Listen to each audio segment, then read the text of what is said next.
Eto na nga mga chong, marami tayong basketball updates. Latest update kay Justin Brownlee. Binigyan ng panahon para makapagpahinga. Isaac Goh, may inamin. Magbabago ba ang laro ngayong siya ang papalit kay Christian Stan Hardinger sa Barangay Ginebra? Ito ngang si Isaac Goh mga chong ay ang isa sa mga bagong players ni Coach Tim Cone. At karamihan nga sa Barangay Ginebra fans ay mataas ang expectation dito kay Isaac Goh dahil siya lang naman ang papalit sa iniwanang pwesto ni Christian Stan Hardinger sa loob ng painted area. At ayon nga sa naging latest interview dito kay Isaac Goh ay natanong ito kung magbabago ba ang kanyang laro dahil sa pagkawala ni Christian Stan Hardinger at magiging aggressive din ba ang kanyang laro. Aminado itong si Isaac Goh na sa kanilang mga unang practice ay palagi niya nga raw pinipilit maging aggressive at laging pumupuntos. Kinausap nga raw siya ni Coach Tim dahil nakikita siyang palaging tumitira sa 3-point area at ang advice sa kanya ni Coach Tim Cone ay huwag niyang hanapin ang opportunity at gumawa ng sariling tira. Hayaan lang daw yung sistema na makahanap sa kanya at gumawa ng paraan para pumuntos. Dahil ganyan nga raw tumatakbo ang triangle offense. At ang advice nga raw na yan ni Coach Tim Cone ang pinakatumatak kay Isaac Goh. Kaya ang sagot kung magbabago ba ang kanyang laro ngayong si Stan ang kanyang pinalitan ay depende sa triangle offense. Hindi nga raw kailangan ni Isaac Goh na pumwersa gaya ng ginagawa ni Christian Stan Hardinger noon sa Barangay Ginebra. At ang tangyang gagawin niya nga lang daw ay sumunod sa flow ng triangle offense. Pag-aamin pa nitong si Isaac Goh, nakabado dahil napakataas nga raw ng expectation sa kanya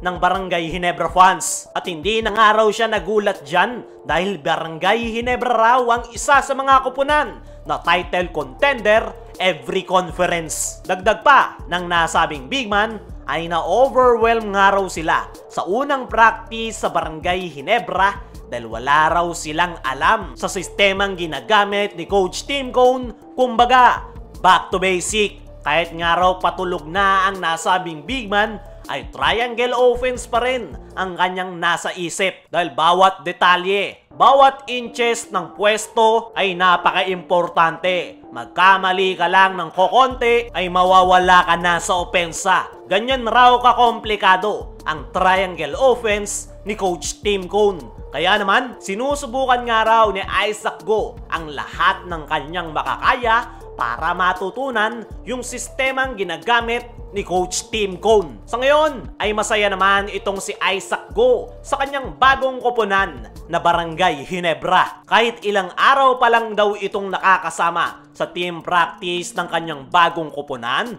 ay tila pamilya ng araw ang turingan nila sa isa't isa. Kaya naman, masayang masaya si Isaac Goh sa Barangay Ginebra. As of now, ay ang focus niya nga raw ngayon ay mas pag-aralan pa ang triangle offense. Nakakasabay na nga rin daw siya sa kanilang team practice pero marami pa daw siyang kinakailangang matutunan. At mas magbabago pa raw yung triangle offense once na makasama na nila ang Michael Jordan ng Pilipinas na si Justin Brownlee. At yan nga yung pinaka nilulooking forward ni Isaac Goh na makasama si Justin Brownlee sa kanilang team practice at official game ng Barangay Ginebra. Para sa akin mga chong, hindi kinakailangan ni Isaac Goh na gawin yung iniwang trabaho ni Christian Stan Hardinger na more on pakikipagbanggaan sa loob ng painted area.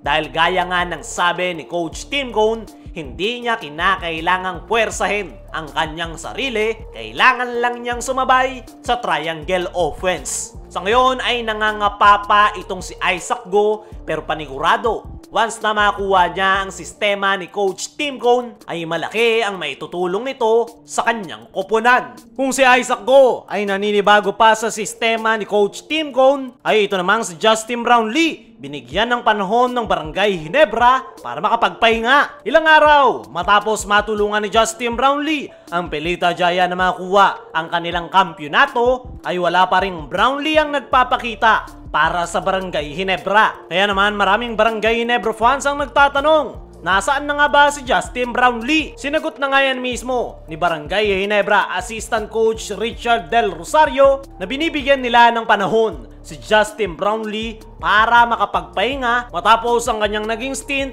sa Indonesia Basketball League. Hindi pa nga raw nakakapag-practice si Justin Brownlee sa kanilang kupunan dahil kasalukuyan pa nga rin itong nasa US. Para sa akin mga chong, ay tama lang yung ginawa na yan ng Barangay Ginebra dahil kailangan na kailangan ni Justin Brownlee ng pahinga dahil sunod-sunod nga yung kanyang naging stint matapos ma-lift yung kanyang suspension. Nirepresenta nga nito ang ating national team na Gilas Pilipinas sa Olympic Qualifying Tournament saka naman dumiretso sa Indonesia Basketball League. Pero isa lang ang sigurado mga chong, si Justin Brownlee pa rin ang magiging import ng Barangay Ginebra this Governors Cup. Kaya para sa Barangay Ginebra fans ay huwag kayong mag-alala dahil babalik at babalik rin si Justin Brownlee sa Barangay Ginebra. Nagpapahinga lang ito sa US kasama ng kanyang pamilya. Patungkol naman sa mga nangangamba na kailangan na si Brownlee dahil sa mga pagbabagong nangyari sa kupunan ni Coach Tim Cone ay hindi nga yan problema. Dahil unang-una,